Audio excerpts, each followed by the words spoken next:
Hello friends, daffodil के इस online platform पर एक बार फिर से आप सबका स्वागत है। तो हम जनरल साइंस की इस क्लास में बायोलॉजी के कुछ विषयों के साथ आपके साथ लगातार बने हुए हैं, जिसमें हमने सबसे पहले पाचन तंत्र पढ़ा था, बाद में हमने श्वसन तंत्र के बारे में जाना और अब हम रक्त परिसंचरण तंत्र को अंतिम रूप देने जा रहे हैं। किसके साथ? मानव हृदय व उसकी संरचना एवं रक्त परिसंचरण एवं रक्त वाहिनियों के साथ। ठीक है, तो स्वागत है आप सबका। आप सब जुड़ जाइए इस क्लास में और इससे संबंधित आंकड़ों में या कोई भी तथ्यों में अगर आपको किसी भी प्रकार की प्रॉब्लम है तो आप निसंकोच रूप से बता सकते हैं। ठीक है, तो उम्मीद करते हैं कि आप इसे भली भांति एवं मन लगाकर इसका अध्ययन करेंगे। देखते हैं मानव हृदय। ठीक है, तो सबसे पहले अपन किसकी बात कर रहे हैं? मानव हृदय की बात कर रहे हैं। मानव हृदय। ठीक है, अब बात की जाए मानव हृदय की संरचना की। मानव हृदय की संरचना की देखिए, मानव हृदय किस प्रकार से होता है।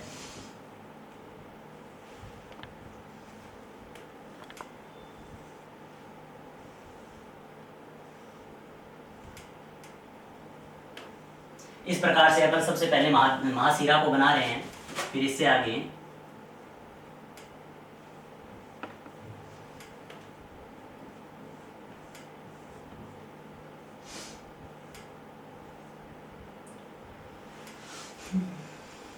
इस प्रकार से ये मानव हृदय की संरचना शुरुआत कर रहे हैं। तो ये सबसे पहले महाशिरा है। महाशिरा के बाद में यहाँ पर अपन अलिंद और नील्य को बनाने जा रहे हैं और यहाँ से इस प्रकार से ऊपर की ओर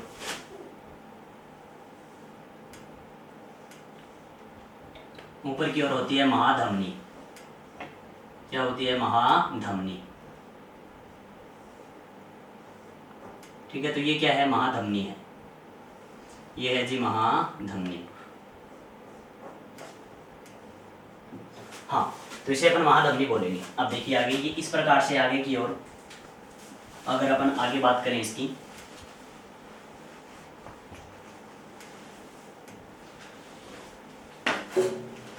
काफी जटिल संरचना नहीं है, नॉर्मल सी, एक दो बार प्रैक्टिस करने से आपको याद रह जाएगी। लेकिन देखो, बिना प्रैक्टिस के कुछ नहीं हो सकता। ठीक है, और चित्र बनाने का सबसे बढ़िया फायदा ये है कि आपको आसानी से ब्लड सर्कुलेशन है ना, वो याद ध्यान में रह जाएगा कि आपको कहाँ से क्या याद करना है। अन्यथा अक्सर अपन भूल जाते हैं कि हृदय के किस भाग में रक्त सबसे पहले पहुंचता है, हृदय के किस भाग में रक्त है वो सबसे अंत में पहुंचता है। इस प्रकार की कुछ समस्याएं हमारे सामने उत्पन्न होती है, जिनसे बचने के लिए हमें इसका लगातार क्या करना पड़ेगा? अभ्यास करना पड़ेगा। आगे देखिए,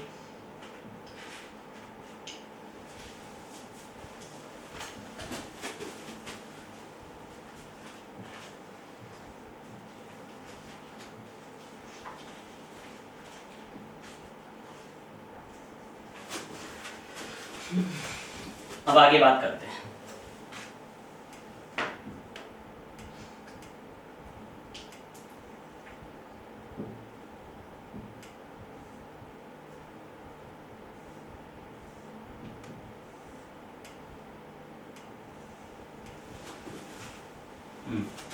आगे बात की जाए,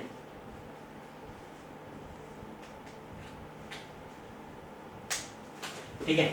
अब देखिए आगे, अब ये नीचे की ओर जिस प्रकार ये तो ऊपर की ओर अलिंद बन गए, इसी प्रकार नीचे की ओर क्या बनेंगे? नीले बनेंगे। इसी प्रकार नीचे की ओर क्या बनेंगे? नीले। ठीक है, तो ये तो हो गए अलिंद और ये क्या हो गए? नीले।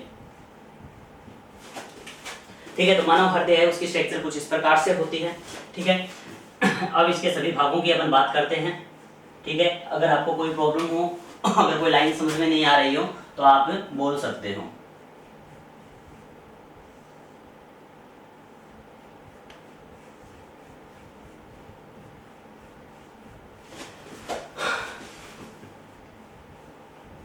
अगर अपन आगे बात करें,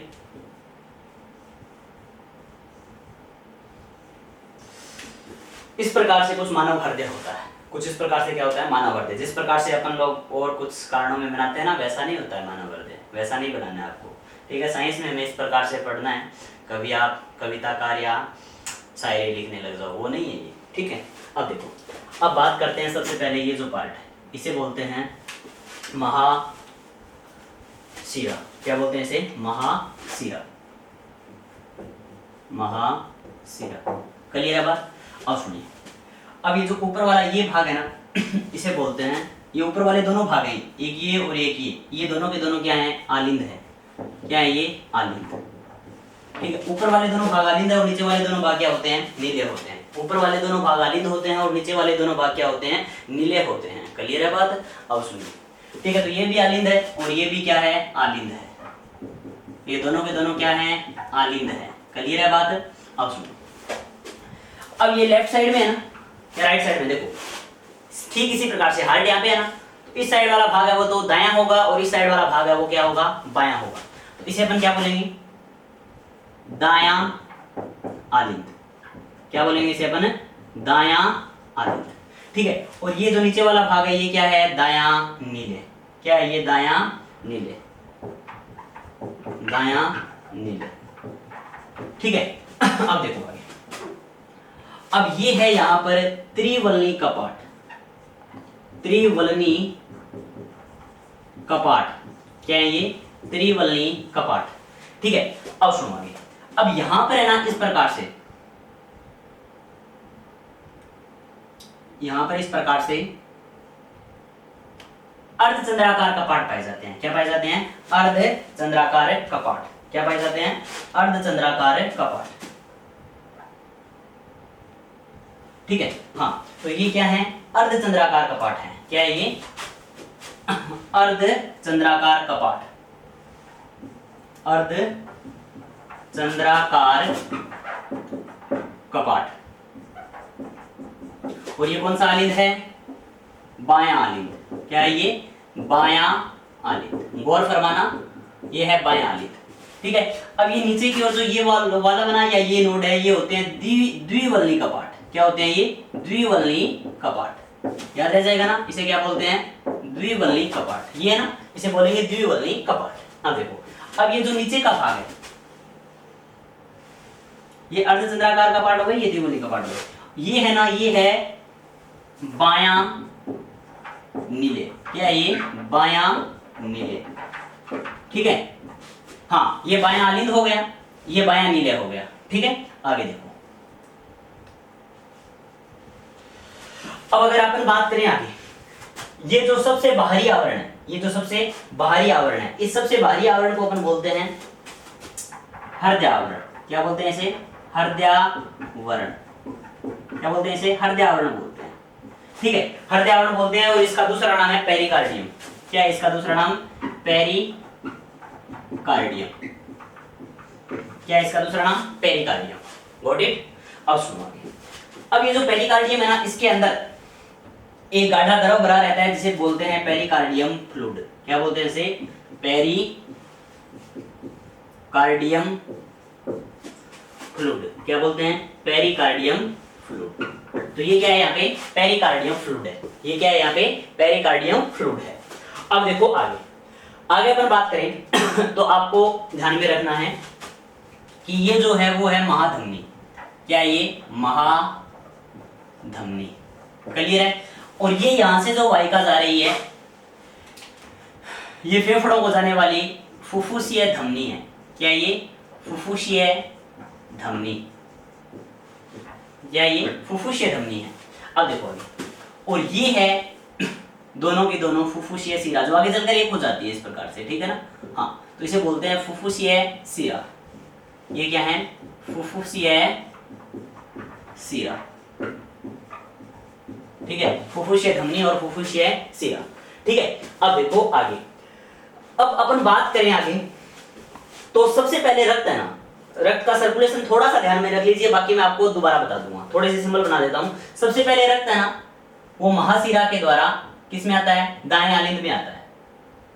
दाएं आलिंद में आता है। और जब दाएं आलिंद पूरा भर जाएगा तो ये किस में आएगा, दाएं नीले में। और दाएं नीले से ये फुफ्फुसीय धमनी के द्वारा होता हुआ कहां चला जाएगा, फेफड़ों में चला जाएगा। ठीक है, और फिर फेफड़ों में ऑक्सीजन युक्त होकर वापिस ये कहां आता है, बाएं आलिंद में आता है। किसमें आता है, बाएं आलिंद में। और जब बायां आलिंद पूरा भर जाता है तो किसमें आता है, बाएं नीले में। और बाएं नीले से फिर महाधमनी के द्वारा, बाएं नीले से फिर ये महाधमनी के द्वारा कहां चला जाता है, पूरे शरीर में चला जाता है। कहां चला जाता है, पूरे शरीर में चला जाता है। क्लियर है? ये होता है जी मानव हृदय। ठीक है, अब इसके बारे में हम रोचक फैक्ट की बात करेंगे। डिटेल से आपको ध्यान में रखना है इससे हृदय से संबंधित महत्वपूर्ण प्रश्नों के बारे में हम अपन डिटेल से बात करेंगे। ठीक है, छोटी छोटी शक्तिमान में बोलते थे ना, छोटी छोटी पर मोटी बातें, वो बातें बिल्कुल छोटी सी छोटी बातों को हम ध्यान में रखते हुए आगे की ओर बढ़ते हैं। ठीक है, अब देखिए, अब मानव हृदय बताइए, जो मानव हृदय है वो इसका रंग कैसा होता है? मानव हृदय का रंग कैसा होता है? मानव हृदय का रंग जल्दी बताइए, मानव हृदय का रंग कैसा होता है? हल्का लाल होता है ना, मानव हृदय का रंग कैसा होता है? हल्का लाल। आगे सुनो, इसका रंग हो गया हल्का लाल। अब देखिए, यह बंद मुट्ठी के आकार का अंग होता है। कैसा होता है ये? बंद मुट्ठी के आकार का अंग, बंद मुट्ठी के आकार का होता है। कैसा होता है ये? बंद मुट्ठी के आकार का होता है। देख लो ठीक इस प्रकार से, कुछ इस प्रकार से ये बंद मुट्ठी के आकार का अंग होता है। इस प्रकार से बोल सकते हैं ना अपन, बंद मुट्ठी के आकार का होता है। यह किस ओर स्थित होता है? देखो, आपको ध्यान में रखना है, ये दोनों फेफड़ों के मध्य, दोनों फेफड़ों के मध्य स्थित होता है। पहली बात क्या है, ये दोनों फेफड़ों के मध्य स्थित होता है। ठीक है, तो दोनों फेफड़ों के मध्य, दोनों फेफड़ों के मध्य, दोनों फेफड़ों के मध्य कहां स्थित होता है? ये दोनों फेफड़ों के मध्य स्थित होता है। क्लियर है बात? अब बोलते हैं ना कि हार्ट है ना वो लेफ्ट में होता है, लेकिन ऑलवेज राइट होता है। पूरा लेफ्ट में नहीं होता ये पूरा लेफ्ट में नहीं होता। इसका कुछ भाग है ना वो लेफ्ट में होता है, कुछ भाग है वो कहां होता है? लेफ्ट में होता है। ठीक है, तो ऑल ओवर अपन क्या बोल देते हैं इसे? लेफ्ट साइड में होता है, लेकिन ये दोनों हृदयों के, दोनों फेफड़ों के मध्य थोड़ा सा बाईं ओर स्थित होता है, हल्का सा बाईं ओर।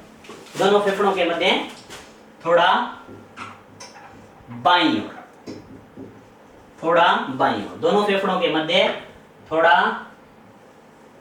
बाईं ओर स्थित होता है, थोड़ा बाईं ओर। क्लियर है बात? दोनों फेफड़ों के मध्य थोड़ा बाईं ओर स्थित होता है। आगे बात करते हैं, ये जो हृदय है, जो हृदय है, इसका निर्माण भ्रूण की मेसोडर्म परत से होता है। इसका निर्माण किससे होता है? भ्रूण की मेसोडर्म परत से होता है। किससे बनता है ये? मेसोडर्म परत से बनता है।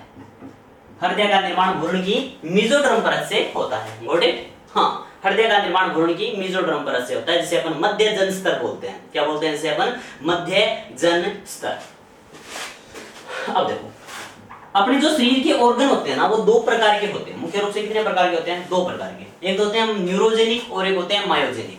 एक होते हैं न्यूरोजेनिक और दूसरे कौन से होते हैं? मायोजेनिक। और न्यूरोजेनिक से तात्पर्य ये है कि वे अंग जिन पर हमारा न्यूरॉन्स, न्यूरोजेनिक यानी न्यूरॉन्स के द्वारा कंट्रोल होता है। न्यूरॉन समझ रहे हो ना? तंत्रिका कोशिकाएं एवं तंत्रिका तंत्र, यानी वे अंग जिन पर मस्तिष्क अपने हिसाब से नियंत्रण करता है, उन्हें अपन बोलते हैं न्यूरोजेनिक। क्या बोलते हैं? न्यूरोजेनिक। और कुछ अंग वे होते हैं जिन पर मस्तिष्क का नियंत्रण नहीं होता। समझ गए ना?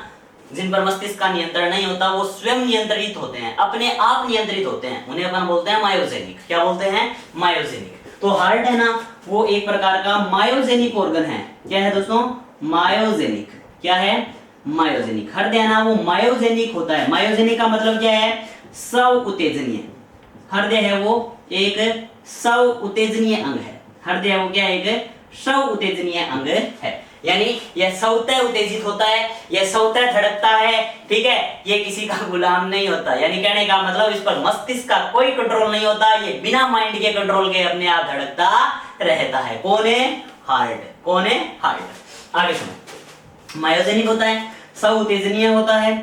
आगे बात करें, अब इसका जो द्रव्यमान है, इसका जो द्रव्यमान है वो 250 से 350, 250 से 350 ग्राम के लगभग होता है। 250 से 300 ग्राम के आसपास इसका क्या होता है? द्रव्यमान होता है।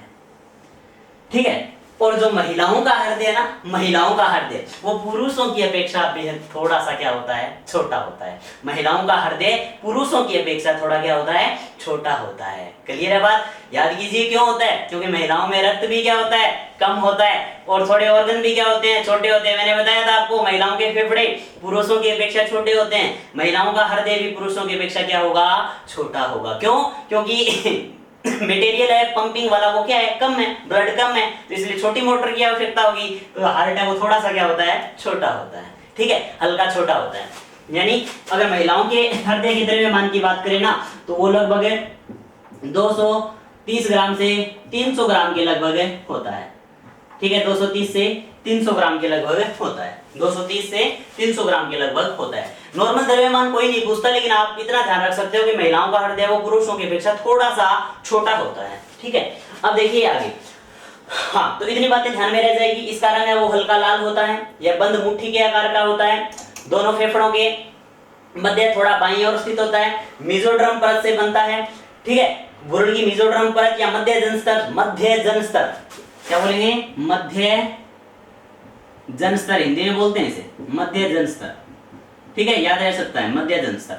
ठीक है, यह मायोजेनिक यानी सउत्तेजनीय अंग है और इसका द्रव्यमान 250 से 350 ग्राम होता है। या महिलाओं का हृदय वो पुरुषों की अपेक्षा थोड़ा क्या होता है, छोटा होता है। ये कुछ छोटी छोटी बातें थी किसके बारे में, हृदय के बारे में।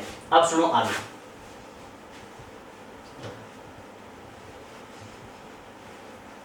एक बार इन्हें मैं थोड़ा मिटो देता हूं समझाने के लिए, याद रह जाए, बाकी हम दोबारा लिख लेंगे, कोई बात नहीं। अब देखो आगे।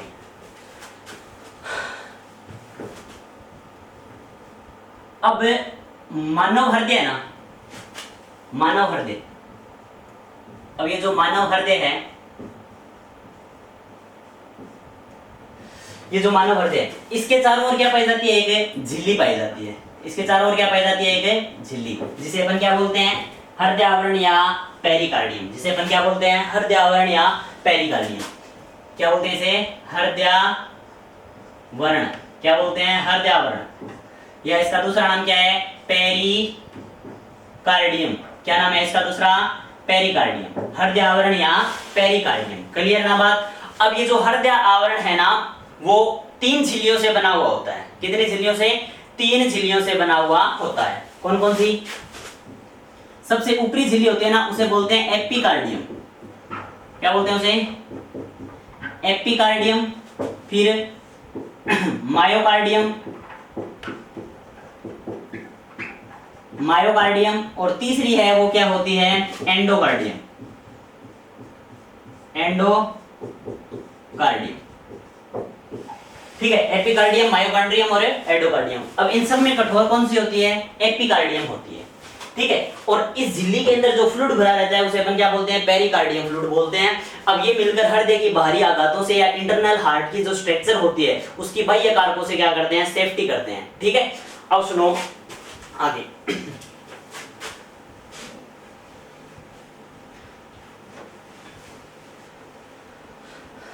छोटी छोटी बातें हैं, धीरे धीरे स्टेप से याद रख सकते हैं। अब ये मानव हृदय वो कितने कोष्ठों में बंटा हुआ है बताओ, 1 2 3 और 4।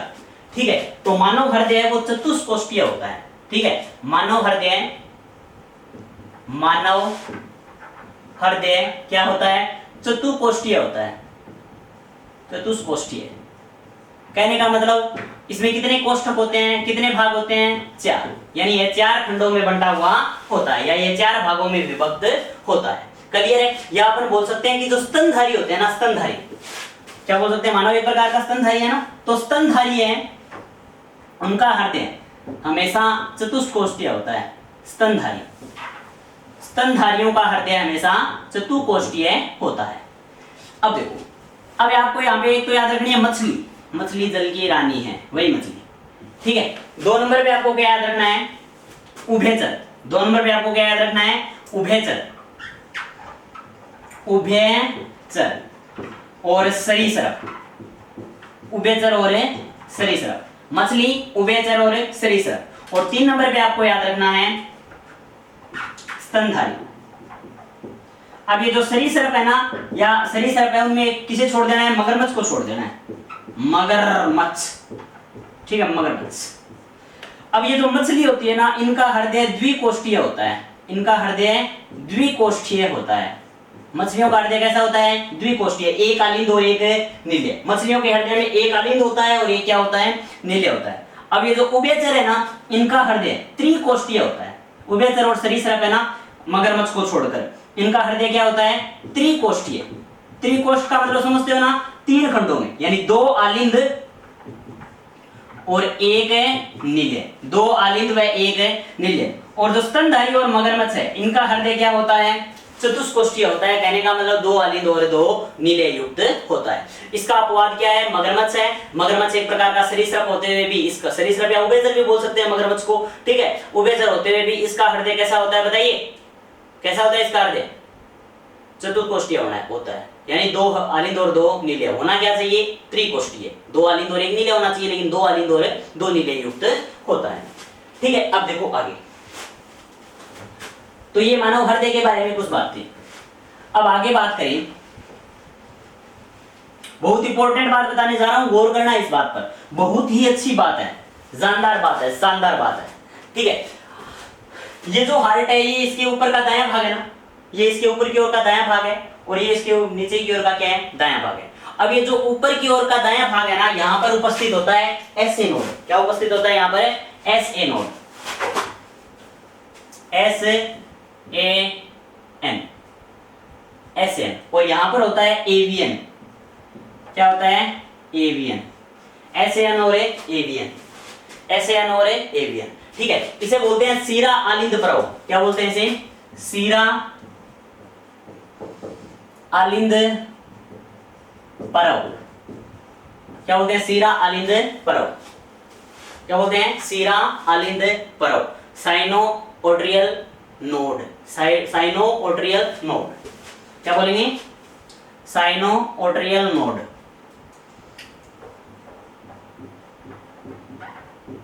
साइनो, ध्यान रखना बहुत इंपॉर्टेंट बात है ये, साइनोओट्रियल नोड। और ये जो एवियन है ना, इसे क्या बोलेंगे, ओट्रियल वेट्रिकुलर नोड, ओट्रियल वेट्रिकुलर नोड, जिसे बोलते हैं अपन आलिंद नीले परव। क्या बोलते हैं इसे, आलिंद नीले परव, या आप इसे ओट्रियल, ओट्रियल वेट्रिकुलर नोड। क्या बोलेंगे, ओट्रियल वेट्रिकुलर नोड, याद रह जाएगा ना, ओट्रियल वेट्रिकुलर नोड, ठीक है। अब देखो, ये जो SAN है, ये SAN क्या करता है, हृदय की गति को नियंत्रित करता है। हृदय की गति को नियंत्रित करने का कार्य कौन करता है, SAN करता है। हम सुनते नहीं क्या कि मानव हृदय वो 1 मिनट में 72 बार धड़कता है, तो यहाँ पर ये 72 बार विद्युतीय स्पंदन उत्पन्न करने का कार्य कौन करता है, SAN करता है।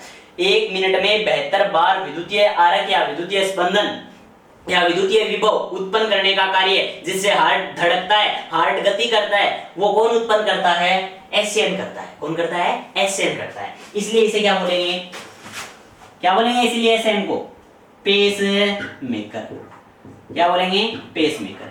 अब ये जो SAN है ना, वो क्या है, एक प्रकार पेस मेकर है, यानी मानव हृदय की गति को नियंत्रित कौन करता है, SAN करता है, पेस मेकर करता है। आपने सुना होगा। और पेस मेकर कौन है, SAN है, साइनोओट्रियल नोड, साइनोओट्रियल नोड, जिसे क्या बोलेंगे, सीरा आलिंद परव। क्या बोलेंगे, सीरा आलिंद परव। और ये AVN है ना, वो क्या करता है, हृदय गति को सामान्य करने का कार्य करता है। वो हृदय गति को क्या करता है, नॉर्मल याद रख लीजिए आप, क्या करता है, ये हृदय गति को सामान्य रखने का कार्य करता है। लेकिन आपके लायक सबसे इंपॉर्टेंट बात क्या है, ये है कि पेस मेकर कौन है, SAN या AVN, SAN है। क्लियर है। अब देखो आगे,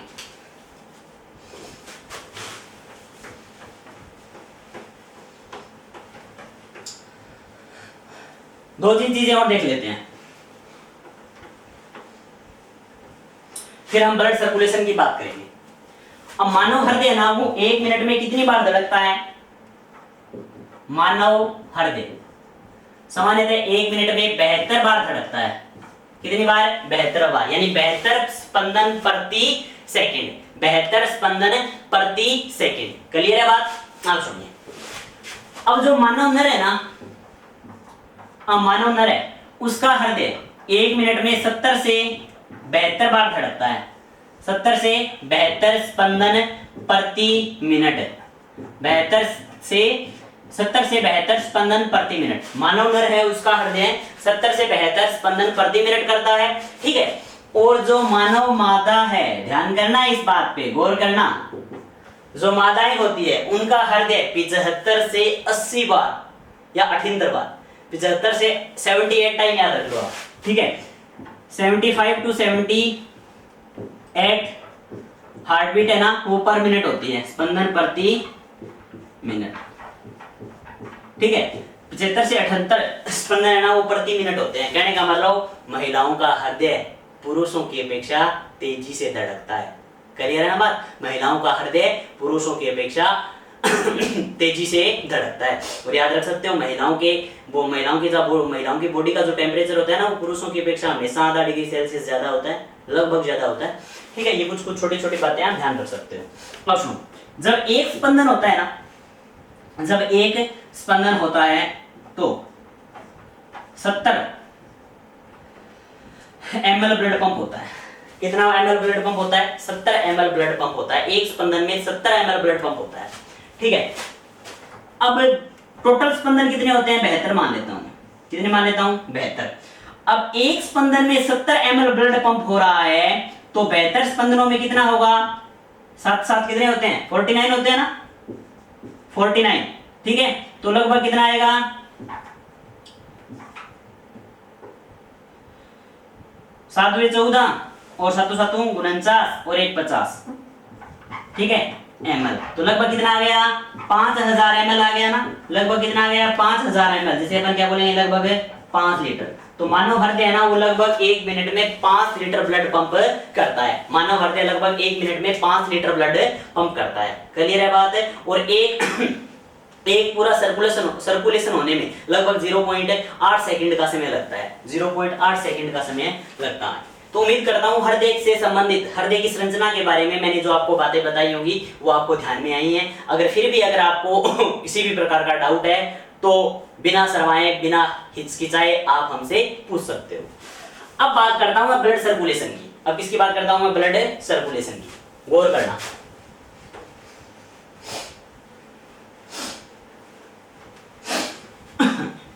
ब्लड सर्कुलेशन यानी रक्त परिसंचरण। रक्त परिसंचरण, रक्त परिसंचरण का मतलब ये है कि रक्त का पूरे शरीर में दौरा करना। रक्त का पूरे शरीर में दौरा करना, ये क्या है? रक्त परिसंचरण है या ब्लड सर्कुलेशन है। अब सुनो, अब ये जो रक्त परिसंचरण है ना वो 2 प्रकार का होता है। कितने प्रकार का होता है? 2 प्रकार का होता है। नंबर 1 खुला रक्त परिसंचरण, खुला रक्त परिसंचरण। और दूसरा होता है दोस्तों बंद रक्त परिसंचरण। खुला रक्त परिसंचरण और बंद रक्त परिसंचरण। खुला रक्त परिसंचरण और बंद रक्त परिसंचरण। अब सुनो, जो खुला रक्त परिसंचरण है इसमें रक्त है ना वो वाहिकाओं में गति नहीं करता। रक्त वाहिकाओं में गति नहीं करता, समझ गए ना? रक्त वाहिकाओं में गति नहीं करता। क्लियर है बात? और जो बंद परिसंचरण है ना इसमें रक्त हमेशा वाहिकाओं में गति करता है। वाहिकाओं में गति करता है। ये हमेशा वाहिकाओं में गति करता है और ये वाहिकाओं में गति नहीं करता। अब इसके एग्जाम्पल है ना वो इंपॉर्टेंट है। अब खुला रक्त परिसंचरण है ना वो पाया जाता है मोलास्का। मोलास्का संघ के जीव है ना, मोलास्का समझ रहे हो ना? सिप्पी, घोंगा, ऑक्टोपस, ये सब किस संघ के जीव हैं? मोलास्का संघ के जीव हैं। मोलास्का संघ के जीवों में क्या पाया जाता है? खुला रक्त परिसंचरण पाया जाता है। उसके अलावा ऑर्थोपोडा, ऑर्थोपोडा, ठीक है, ऑर्थोपोडा। ऑर्थोपोडा अपन ये बोल सकते हैं कि जीव जगत या एनिमिलिया, एनिमिलिया ना, हाँ, एनिमिलिया में सबसे बड़ा संघ कौन सा है? ऑर्थोपोडा है, जिसमें कीट पतंगे आते हैं, जैसे मक्खी, रेशम कीट, मधुमक्खी, ठीक है, कीट पतंगे, ये सब किसमें आते हैं? ऑर्थोपोडा में आते हैं। तो ऑर्थोपोडा और मोलास्का संघ के जीव है ना उनमें खुला रक्त परिसंचरण पाया जाता है। और स्तनधारी और सरीसृप, स्तनधारी एवं सरीसृप, इनमें क्या पाया जाता है? बंद रक्त परिसंचरण पाया जाता है। तो मानव किसमें आता है? स्तनधारियों में आता है। तो मानव में कौन सा रक्त परिसंचरण पाया जाएगा? बंद रक्त परिसंचरण पाया जाएगा। मानव में कौन सा रक्त परिसंचरण पाया जाता है? बंद रक्त परिसंचरण पाया जाता है। अब देखो आगे, गौर करना।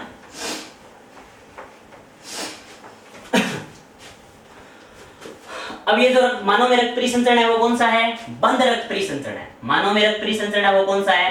बंद रक्त परिसंचरण। मानव में जो रक्त पाया जाता है वो कौन सा पाया जाता है? रक्त परिसंचरण कौन सा है? बंद रक्त परिसंचरण। अब इसका मैकेनिज्म ये कैसे चलता है, कैसे कार्य करता है, उसके बारे में जानेंगे।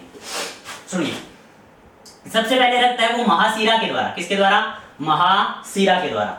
सबसे पहले रक्त महाशिरा के द्वारा कहां आता है बताइए?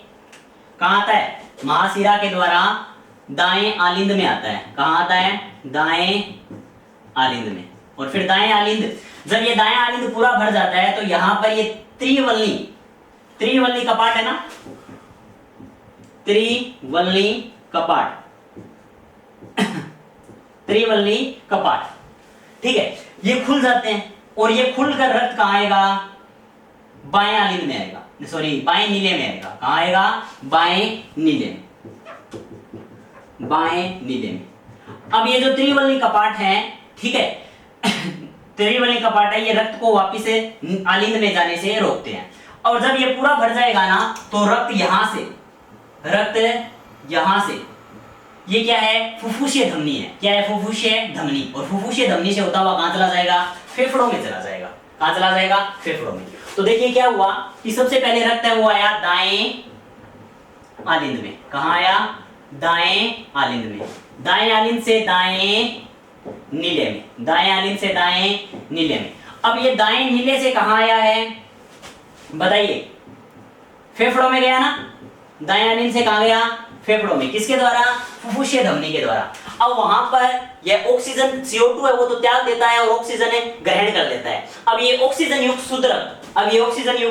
शुद्ध रक्त फुफ्फुसीय शिरा के माध्यम से, किसके माध्यम से? फुफ्फुसीय शिरा के माध्यम से कहां आता है? बाएं आलिंद में आता है। तो फेफड़ों से कहां आएगा? बाएं आलिंद में, बाएं आलिंद में। क्लियर बात है? और ये बाएं आलिंद से कहां जाएगा? देखिए बाएं आलिंद जब पूरा भर जाएगा तो ये द्विवल्ली कपाट है। क्या है? ये द्विवल्ली एट्रियो नोटिकल जो कपाट है ना वो खुल जाएंगे, जिससे ब्लड कहां जाएगा? दाएं नीले में। और जब दायां नीले पूरा रक्त से भर जाएगा तो रक्त महाधमनी के द्वारा पूरे शरीर में गति करेगा। तो यहाँ पर ये देख रहे हो ना, राक्षस के दांत के समान संरचनाएं, ये क्या होती हैं? अर्धचंद्राकार कपाट होती हैं जो वापिस रक्त को नीले में आने से रोकती हैं। ठीक है, बाएं नीले में। और बाएं नीले से ये कहां जाएगा? महाधमनी में। और महाधमनी से पूरे शरीर में। और फिर पूरे शरीर से ये कहां जाएगा? पूरे शरीर से कहां जाएगा? महाशिरा। और महाशिरा से होता हुआ वापिस दाएं आलिंद में। यह चक्कर है ना लगातार चलता रहता है, यह चक्कर लगातार चलता रहता है। अब देखिए, सबसे पहले रखता है वो दाएं आलिंद में, दाएं आलिंद से दाएं नीले में, फिर फेफड़ों में ऑक्सीजन युक्त शुद्ध होकर बाएं आलिंद में, बाएं आलिंद से बाएं नीले में, और फिर बाएं नीले से, सॉरी माफ करना, बाएं आएगा, बाएं नीले से, और बाएं नीले से महाधमनी से होते हुए पूरे शरीर में जाएगा। फिर ये CO2 युक्त शुद्ध रक्त हो जाएगा जो महाशिरा के माध्यम से वापस कहां आएगा? दाएं आलिंद में। तो यह चक्कर लगातार चलता रहता है। अब गौर करना इस बात पर, यहां पर गौर करना, ये हृदय है ना, दायां आलिंद व दायां नीले, दायां आलिंद व दायां नीले। ये क्या है? देखिए बायां आलिंद व बायां नीले। देखो ये चक्कर तो पूरा का पूरा एक ही नहीं हुआ है क्या इतना? और एक चक्कर में हृदय से रक्त कितनी बार गुजर रहा है? 2 बार गुजर रहा है। एक चक्कर में हृदय से रक्त कितनी बार गुजर रहा है? 2 बार गुजर रहा है। इसलिए इसे क्या बोलते हैं? दोहरा रक्त परिसंचरण बोलते हैं। इस कार्य से क्या बोलते हैं? दोहरा रक्त परिसंचरण। Got it? क्या बोलेंगे इसे? दोहरा रक्त परिसंचरण। ठीक है, डबल ब्लड सर्कुलेशन बोलते हैं। क्या बोलते हैं? Double blood circulation. अब सुनिए, मैंने इस डायग्राम में जहां पर नीला चित्र बनाया ना, नीला डायग्राम बनाया, वहां पर क्या है? अशुद्ध रक्त है। वहां पर क्या है? CO2 युक्त अशुद्ध रक्त है। और जहां पर लाल बनाया है ना, वहां पर क्या है? ऑक्सीजन युक्त शुद्ध रक्त है। तो ये कौन सा भाग है हृदय का? दायां या बायां? दायां। और ये कौन सा है? बायां। तो दाएं भाग में हमेशा अशुद्ध रक्त रहता है और बाएं भाग में हमेशा शुद्ध रक्त रहता है। दाएं भाग में हमेशा अशुद्ध रक्त रहता है और बाएं भाग में हमेशा शुद्ध रक्त रहता है। क्लियर है बात? तो इसी के साथ रक्त परिसंचरण तंत्र की जो कार्य प्रणाली है ना, वो पूरी होती है। उम्मीद करता हूं यहां तक आपको किसी भी प्रकार की कोई भी समस्या नहीं है। क्लियर है बात? ठीक है, अब अगर अपन बात करें आगे, तो आगे आती है रक्त वाहिकाएं। आगे क्या आती है? रक्त वाहिकाएं। तो आपको यहां पर 2 वाहिकाएं याद रखनी पड़ेगी। एक तो फुफ्फुसीय शिरा और एक होगी फुफ्फुसीय धमनी। इन दोनों को आपको ध्यान में रखना है। देखिए ये अशुद्ध रक्त फेफड़ों की ओर लेकर जा रही है और फुफ्फुसीय शिरा है वो शुद्ध रक्त हृदय में लेकर आ रही है। ठीक है, इनके बारे में अपन बातें करते हैं। ठीक है, देखिए आगे। तो आगे अपना टॉपिक है हर रक्त परिसंचरण का ही भाग है रक्त वाहिकाएं। क्या है? रक्त वाहिकाएं।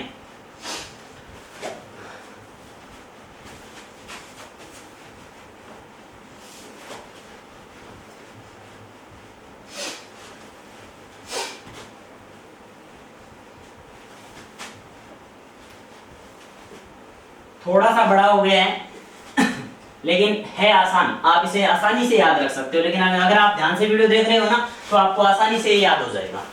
अब है रक्त वाहिकाएं। रक्त वाहिकाएं, देखिए रक्त वाहिकाएं है ना वो दो प्रकार की होती है। रक्त वाहिकाएं कितने प्रकार की होती है? दो प्रकार की। नंबर 1 धमनी और नंबर 2 शिरा। रक्त वाहिकाएं दो प्रकार की होती है। नंबर 1 है धमनी, नंबर 2 शिरा। नंबर 1 धमनी और नंबर 2 शिरा। इन दोनों का तुलनात्मक अध्ययन कर लेते हैं, साथ में याद रह जाएगा। देखो धमनी है ना वो रक्त को हृदय से दूर लेकर जाती है। हृदय से दूर रक्त को ले जाती है। ठीक है, हाँ, हृदय से रक्त को दूर लेकर जाने का कार्य किसका है? धमनी का। और शिरा का कार्य क्या है? रक्त को हृदय में लाना या हृदय की ओर लाना। हाँ, हृदय की ओर लाने वाली वाहिका कौन सी है? शिरा। और हृदय से दूर लेकर जाने वाली वाहिका कौन सी है? धमनी। अब सुनिए, अब ये जो धमनी होती है ना इसमें हमेशा शुद्ध रक्त बहता है। धमनी में हमेशा शुद्ध रक्त बहता है। शुद्ध रक्त का मतलब ऑक्सीजन युक्त रक्त। शुद्ध रक्त का मतलब क्या है? ऑक्सीजन युक्त रक्त। और शिरा में हमेशा अशुद्ध रक्त बहता है। शिरा में हमेशा क्या बहता है? अशुद्ध रक्त। और अशुद्ध रक्त से अपना तात्पर्य क्या है? CO2 युक्त। समझ गए ना? हाँ, शिराओं में हमेशा अशुद्ध रक्त बहता है। अब मैंने आपको एक बात नोट करवाई थी ना, यहाँ पर महाधमनी और वो फुफ्फुसीय धमनी और फुफ्फुसीय शिरा। फुफ्फुसीय धमनी और फुफ्फुसीय शिरा, उसे याद रखना है। देखो फुफ्फुसीय धमनी, फुफ्फुसीय धमनी। ठीक है, और फुफ्फुसीय धमनी है ना वो एकमात्र धमनी है। एकमात्र धमनी जिसमें अशुद्ध रक्त बहता है। जिसमें अशुद्ध रक्त बहता है। जिसमें अशुद्ध रक्त बहता है। फुफ्फुसीय धमनी एकमात्र धमनी है जिसमें अशुद्ध रक्त बहता है। फिर है फुफ्फुसीय शिरा। फिर क्या है? फुफ्फुसीय शिरा। और फुफ्फुसीय शिरा है ना वो एकमात्र शिरा है जिसमें शुद्ध रक्त बहता है। जिसमें शुद्ध रक्त बहता है। क्लियर है बात? एकमात्र धमनी जिसमें अशुद्ध रक्त बहता है फुफ्फुसीय धमनी, और एकमात्र शिरा जिसमें शुद्ध रक्त बहता है वो है फुफ्फुसीय शिरा। अब देखिए धमनी में रक्तदाब है ना वो हमेशा उच्च होता है। रक्तदाब क्या होता है? उच्च होता है, ज्यादा होता है। धमनी में रक्तदाब हमेशा क्या होता है? गौर करना इस बात पर। धमनी में रक्तदाब क्या होता है? उच्च होता है। और शिरा में रक्तदाब है वो क्या होता है? निम्न होता है। इसमें रक्तदाब क्या होगा? निम्न होगा। ये तो शिरा है, इसमें रक्तदाब क्या होगा? निम्न होगा। कारण क्या है? अब ये जो रक्तदाब उच्च होता है ना इसके कारण ये जो धमनी है इसकी भित्ति बहुत मोटी होती है। भित्ति क्या होती है? मोटी। और इसमें रक्तदाब क्या है? कम है। इस कारण इसकी भित्ति है वो क्या होगी? पतली होगी। इस कारण इसकी भित्ति है वो क्या होगी? पतली होगी। क्लियर है? अब सुनो, अब ये जो धमनी है ना उत्तरोत्तर आगे चलकर पतली नलिकाओं में विभाजित होती जाती है और विभाजित होते होते अंत में सबसे पतली वाहिका का निर्माण करती है। अंत में सबसे पतली वाहिका का निर्माण करती है। और ये जो सबसे पतली वाहिका है ना इसे बोलते हैं केशिका। क्या बोलते हैं? केशिका। तो धमनी है वो अंत में उत्तरोत्तर विभाजित होती हुई किसका निर्माण करती है? केशिका का। और केशिका वह वाहिका होती है जिसके माध्यम से रक्त एवं अंगों के मध्य ऑक्सीजन एवं पोषक पदार्थों का क्या होता है? आदान प्रदान होता है। रक्त एवं अंगों के मध्य पोषक पदार्थों का आदान प्रदान होता है। क्यों? क्योंकि केशिका की भित्ति है वो बहुत ही पतली होती है। अब ये केशिका उत्तरोत्तर जुड़ती हुई किसका निर्माण करती है? शिराओं का निर्माण करती है, यानी धमनी विभाजित होती हुई केशिका का निर्माण करती है और केशिका वापस से जुड़ती हुई किसका निर्माण करती है, शिराओं का, और शिराएं आपस में जुड़ती हुई महाशिरा का निर्माण करती है जो किसमें खुलती है, हार्ट में खुलती है। तो ये किसके बारे में था, रक्त वाहिकाओं के बारे में था। ये किसके बारे में था, रक्त वाहिकाओं के बारे में था।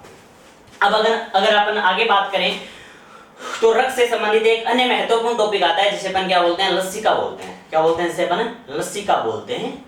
क्लियर है? हाँ, तो अपन लास्ट थोड़ी सी देर की बात है, आराम से बैठिए, घबराइए नहीं। एक तो लसिका बचा है और एक हृदय से संबंधित रोग बचे हैं, वो इसी वीडियो में पढ़ लेते हैं, अपन एक साथ पढ़ लेते हैं। ठीक है, तो देखिए आगे बात करते हैं अपन लसिका की। लसिका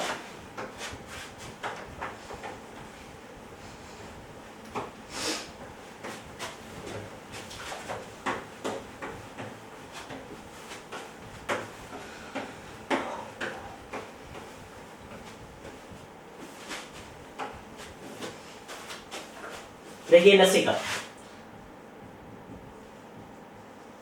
ठीक है। लसिका देखिए क्या होती है, मैंने आपको बताया ना सबसे पतली वाहिका क्या होती है, केशिका। तो मानकर चलो ये केशिका है, क्या ये है, केशिका है। इसमें ब्लड है वो गति कर रहा है। अब इसकी भित्ति है वो बेहद क्या है, पतली है। केशिका की भित्ति है वो बेहद पतली होती है। अब सुनो, तो यहां से प्लाज्मा, कुछ तो प्लाज्मा और कुछ प्लाज्मा प्रोटीन छनकर है ना वो कोशिकाओं के मध्य स्थित रिक्त स्थान में आ जाते हैं।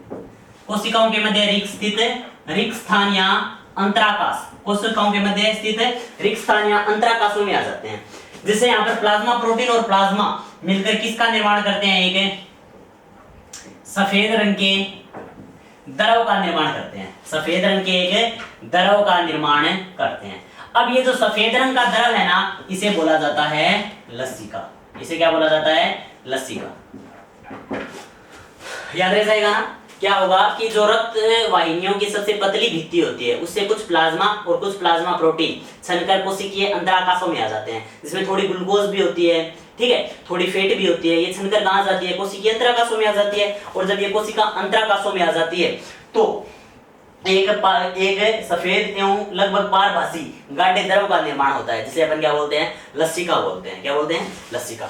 याद रखना, लसिका में किसी भी प्रकार की रक्त कोशिकाएं नहीं होती। क्या नहीं होती, रक्त कोशिकाएं नहीं होती।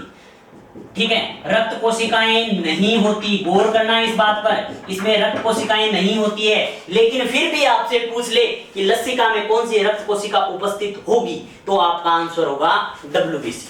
क्यों? क्योंकि किसी भी प्रकार के इंफेक्शन को मिटाने के लिए WBC आगे आती है। समझ गए ना, सैनिक कहीं भी जा सकते हैं, नहीं जा सकते। हाँ, तो WBC बताया था ना, न्यूट्रोफिल्स कोशिका पालन करती है, करती है नहीं करती, इसे डीपी डिजीज बोला था अपन ने। ठीक है, तो अगर बार बोल दिया जाए कि WBC लसिका है उसमें कौन सी रक्त कोशिका पाई जाएगी, तो पहले तो आपको यह चुनना है कि इसमें किसी भी प्रकार की कोशिका नहीं होती। वरीयता इसे देनी है, इसमें किसी भी प्रकार की कोशिका नहीं होती। फिर भी अगर आपको एक कोशिका का चयन करना ही पड़े तो क्या आएगी, WBC आएगी। तो क्या आएगी, WBC। आगे सुनो, अब इस लसिका के कार्य क्या है, नंबर 1, वसा के पाचन में सहायक है। ये वसा के पाचन में सहायक। 2 नंबर पर अगर बात करें कि जो कोशिकीय अंतराकाशों में अपशिष्ट है, कोशिकीय अंतराकाशों में जो अपशिष्ट है उन्हें वापस रक्त में लाने का कार्य कौन करती है, लसिका करती है। ये जो कोशिकीय अंतराकाश है ना, ये जो रिक्त स्थान है, इनमें जो अपशिष्ट है उन्हें वापस रक्त में लाने का कार्य कौन करती है, लसिका करती है। ठीक है, कौन करती है, लसिका करती है। आगे सुन लेना, अब ये लसिका है ना, ये पतली पतली वाहिकाओं के द्वारा बहती हुई लसिका वाहिनी के द्वारा अंत में महाशिरा में खुलती है। अंत में किसमें खुलती है, ये महाशिरा में खुलती है। क्लियर है बात है? सुनो, लसिका है ना, लसिका वाहिनी के द्वारा लसिका महाशिरा में खुलती है। किसमें खुलती है, महाशिरा में खुलती है। Got it? याद रह जाएगा ना। तो ये किसके बारे में था, अपने ब्लड सर्कुलेशन के बारे में था। किसके बारे में था, ये ब्लड सर्कुलेशन के बारे में था। अब शेष बचते हैं अपने क्या, हृदय से संबंधित रोग। हृदय से संबंधित रोग एवं रक्तचाप, हृदय से संबंधित रोग एवं रक्तचाप, जिसे अपन जानेंगे अगले एपिसोड में। क्यों? क्योंकि टाइम कुछ ज्यादा हो गया मेरे ख्याल से। हाँ, कुछ लोग बोर भी हो रहे होंगे। तो हृदय से संबंधित रोग एवं रक्तचाप के बारे में मैं डिटेल से आपको याद रखना, स्फिग्नोमेनोमीटर है, स्टेथोस्कोप है, या ये कुछ अन्य महत्वपूर्ण जो हृदय के बारे में बातें हैं ना, वो मैं आपको अगले वीडियो में बताने वाला हूं। तब तक के लिए थैंक यू वेरी मच। मिलते हैं आपसे एक ब्रेक के बाद अगले एपिसोड में। बाय।